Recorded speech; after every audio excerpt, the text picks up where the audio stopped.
Hello. I'm going to do this in English because there'll be some non-Icelanders here. So for the sake of everybody understanding me, I will present in English. I'm going to be telling you about what it is that the industry is not telling you about. There's a lot of marketing highfalutin going on when as ransomware is concerned, both as in from the scare tactics and the other way around. And I'm gonna try to make an honest assessment on the situation. A little bit about myself. My name is Pétur Eyþórsson, and I've been 18 years in the IT industry. I have been only by accident working on the ransomware for now 2 years now. The reason was there was a conference in the US that I was by accident happened to be presenting there, and since then I've been doing multiple presentations both in the US and elsewhere on ransomware. I am mostly a backup guy on my day job, and I am not a security person per se. So I'm cut from a different cloth than maybe your average security guy. So if we look at what ransomware is, that's basically just a extortion. It's been around for the early 2008, and it really took off here in the late 2015, and it's been going strong ever since. I would like to ask the audience, how many in here have been hit by ransomware? By raise of hands. So it's like 10 people. Okay. How many here have paid the ransom? Nobody admits it. I can guarantee that someone here has paid it. This is just a fun slide here. By the way, I know this is the last presentation of the day, so this will be a very non-heavy technical stuff. So we'll just try to have fun before we get some beers. If we look at the first ransomware, it's since 1989, and it was designed by the Basit and Amit Farooq from Pakistani. It's called the Pakistani Brain, and it was the sort of a BIOS ransomware. Modern day ransomware is more concerned on crypto lockers, and it is basically evolved from the fake antivirus industry that was prevalent here in early 2007-ish.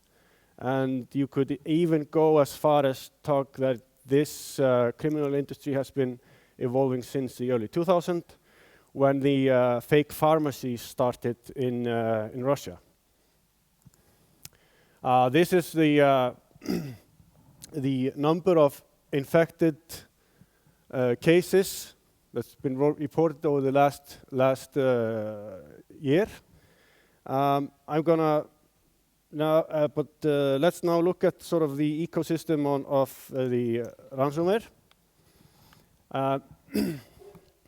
It's been evolving very rapidly, and there's some bad news that you may and may not know. For instance,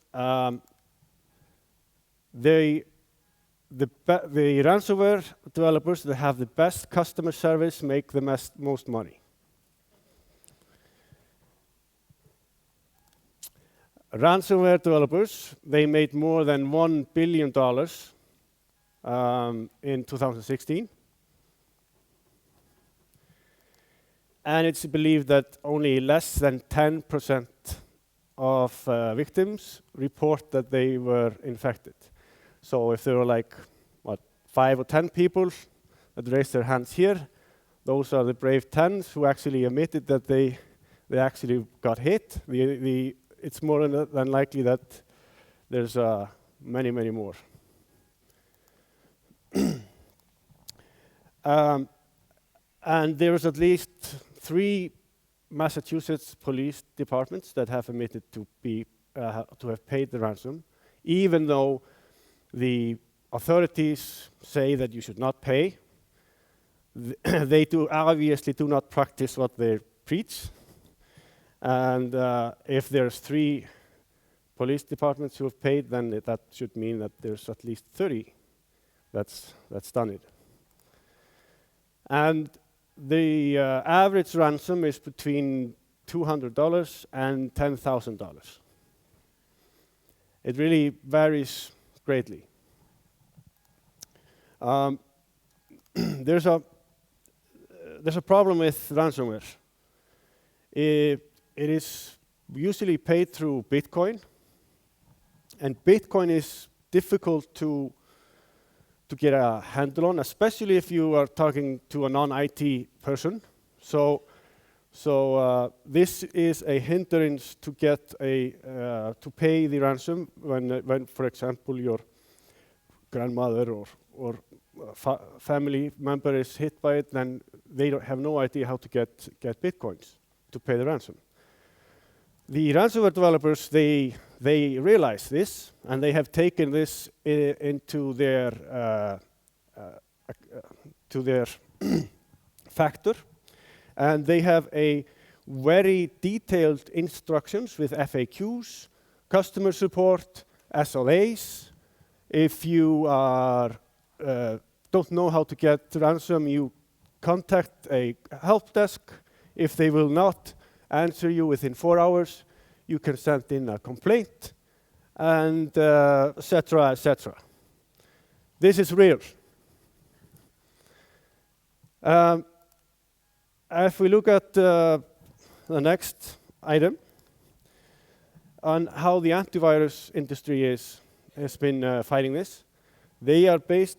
Usually, the old antivirus industry is based off a signature detection. That's when you calculate the hash of a known bad code, and that is then known everywhere where it is detected. The problem with ransomware is that ransomware is only hit and run. So ransomware that's maybe 3 or 4 days old is useless. Ransomware antivirus vendors, they claim that they have up to between 80 and 90% detection ratio. But when you look at it, they have 0% detection ratio on fresh releases on VirusTotal. 0%. Why do they then claim 80 and 90% detection ratio?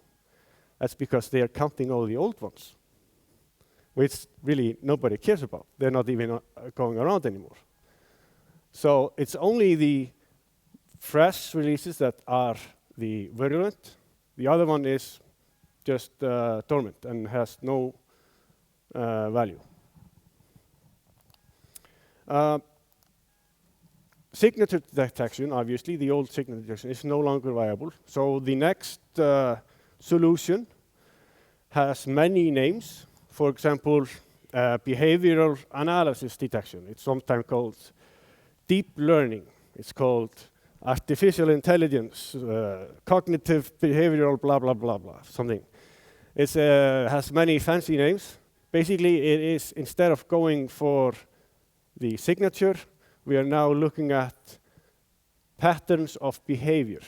Like, is the user all of a sudden making tens and thousands of network requests? Is he going through some dubious DNS request, etc., etc.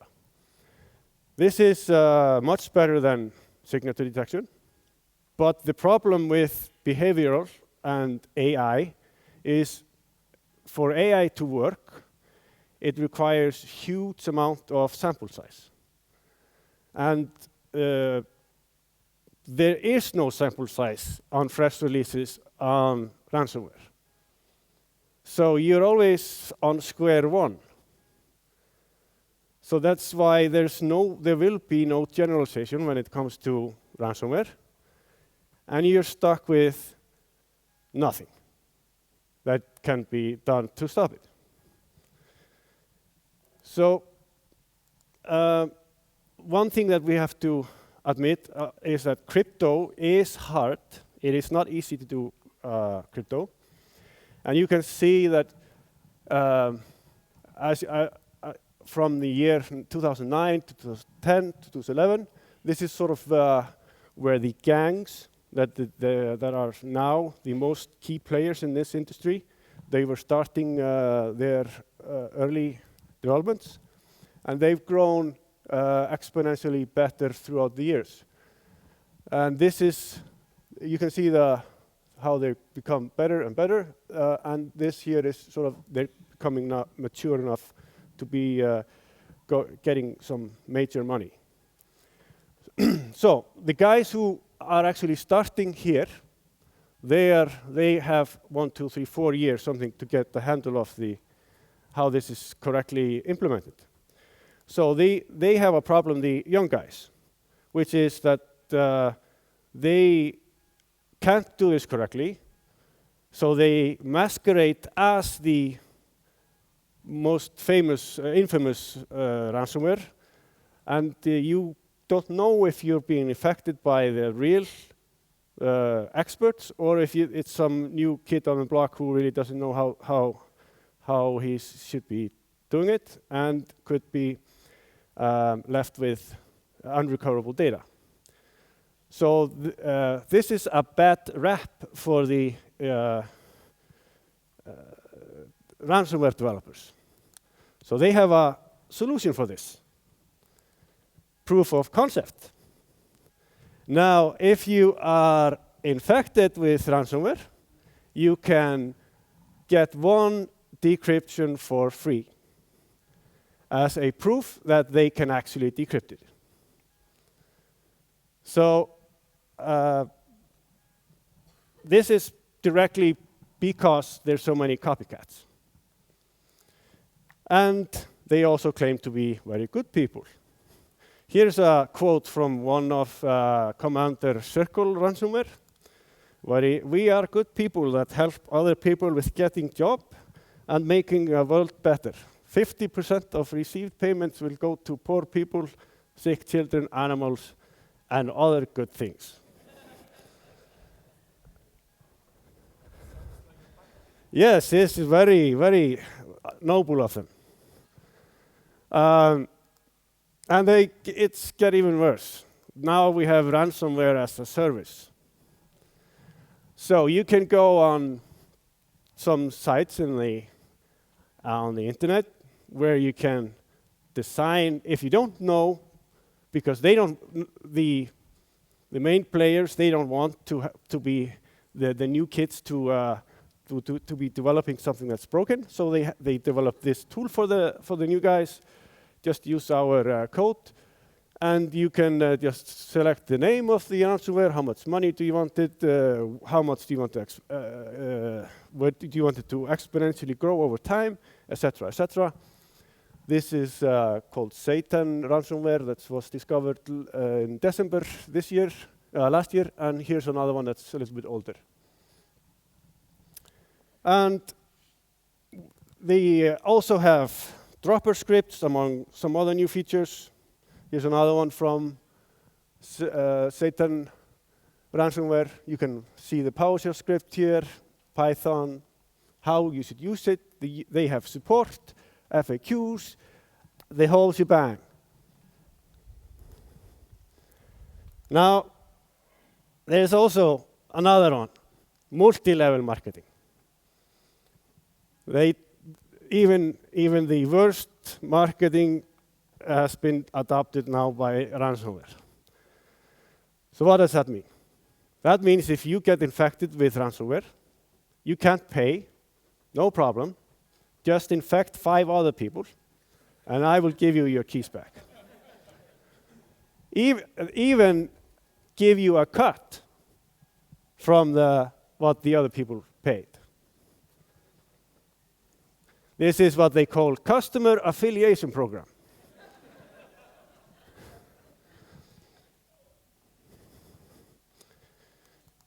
So, but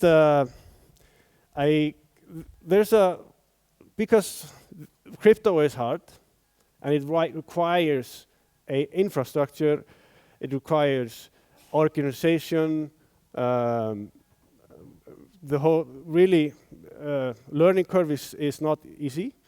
Then there have been detected, or the Tim Kors and Brian Boris, which are security researchers, found that out of the most prevalent ransomware versions that's going on, there's the same Bitcoin wallet behind it.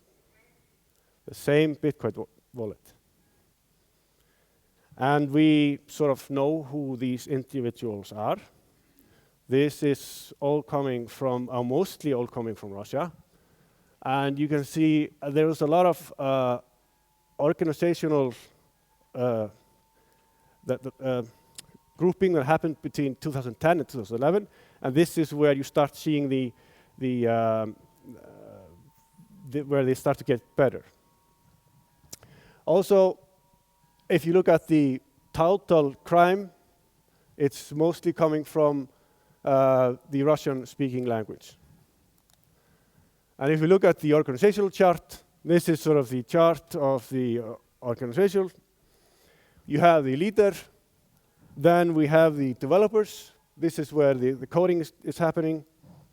Then you have sales support. This is the darknet where you can buy the service on the Tor network. Here's the help desk that helps the customers getting the Bitcoin, facilitate payments, etc. And you have the Bitcoin wallet manager and some money mules that take the money. All groups are isolated. This is usually the source. The help and support is usually just a contractor who knows nothing about the rest of the industry. The same can be said about the virus programmers or developers. They have no affiliation with the salesperson. The only central person, which is in the middle, is the real culprit here. And we have no proof, but we sort of know who they are. And here's 3 organizations. Not that there's like no smoking gun or anything, but this is the organized crime that's behind. If the authorities were to shut these 3 down today, between 80 and 90% of spam and ransomware distribution would cease.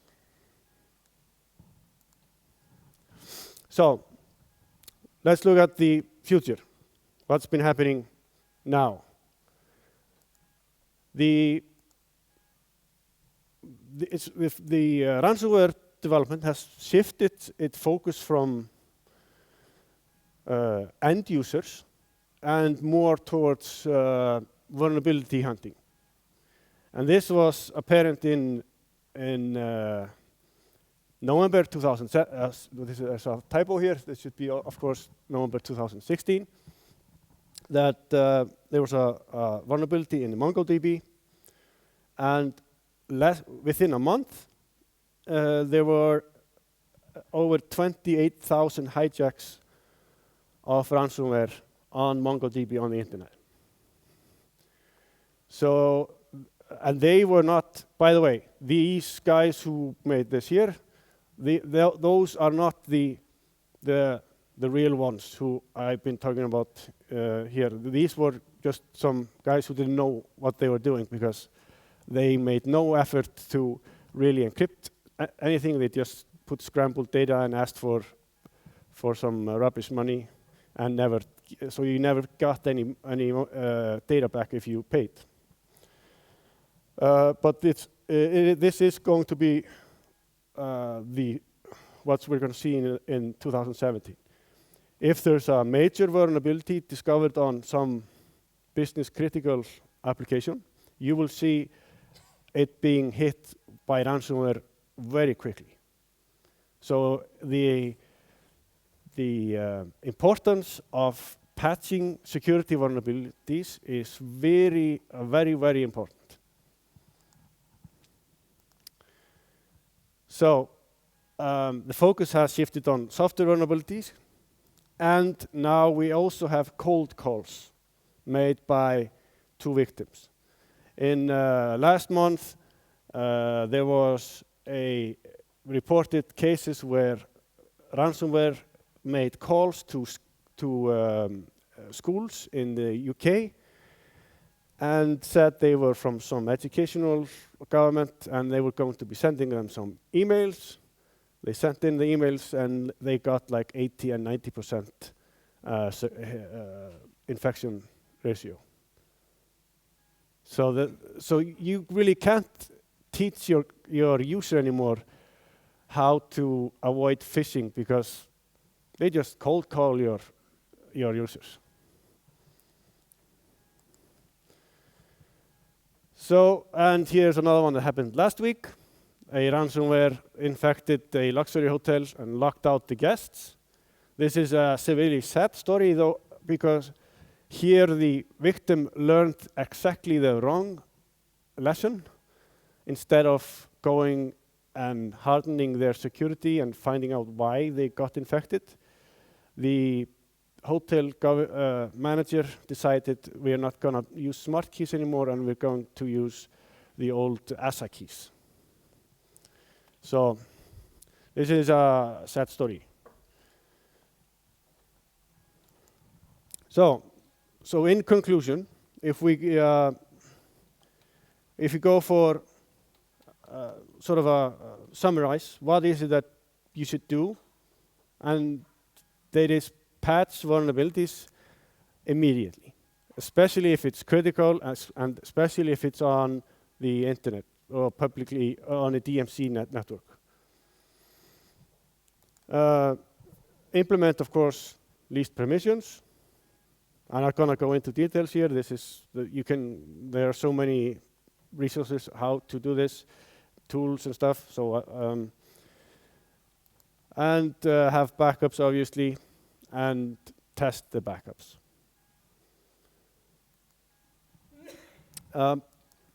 Again, I have one recommended tool.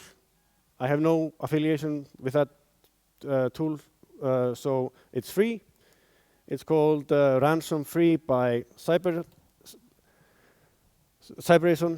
And why do I recommend this? This is actually a tool that works because it does all the same crap. The other AV, that signature, that doesn't work. The behavioral analyst, that doesn't work either. But it prompts for all encryptions. So if you're doing any encryption, it will prompt the user and ask you, did you intend to do that? So instead of going for trying to hunt them down, now we just stop all encryption. So this is one tool that you can use. Regarding maybe before we finish, I wanted to say that on the matter of paying or not paying, I am not going to stand here and tell you not to pay. I know that there will be situations that maybe your whole family pictures and you don't have backup. So it is not fair for me or anyone to tell anyone whether they should pay or not. But there's one thing that I should stress above everything else. Before you decide to pay, you should be certain that the culprits can actually decrypt your data. And you should try to use all other measures before you pay. So like, can you restore? Is there a backup? Can you recover it? Is there a known tool that you can use? Try to go the legal way. If you can't do it, then be sure that the guys can actually decrypt the data. And I'm not a conspiracy guy. I think that the US actually did land on the moon, and Al-Qaeda was behind the 9/11 and all that. I'm not a big conspiracy, but I ask myself, why is it that we know who are behind the ransomware, and the industry is just keeps throwing up patches to address the causes of the problem, but not the root cause. It's not just the mafia that's getting rich here. This is a boom also for the security industry. So they are making huge amounts of money because of this mafia. And maybe it's just good for everybody that they keep infecting people and everybody get rich in the meantime. But again, I don't think they are really that, but I don't think they're doing the extra mile to really address the root cause here. So with that, I am sort of finished my talk, and unless you have any questions.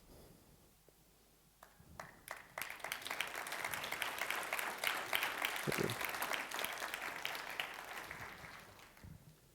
We have time for one or two questions, if anyone would like. What is the most usual way to, get the Yeah. Okay. So the question is, what's the most usual way for payload delivery? So that is email currently. I think 80%, around 80-ish% is email. That is changing, and probably will be changing a lot because now the focus has shifted to vulnerability hunting. So I think we will not see it be 80% in next year. It will go down. So it's okay also if you speak a question in Icelandic.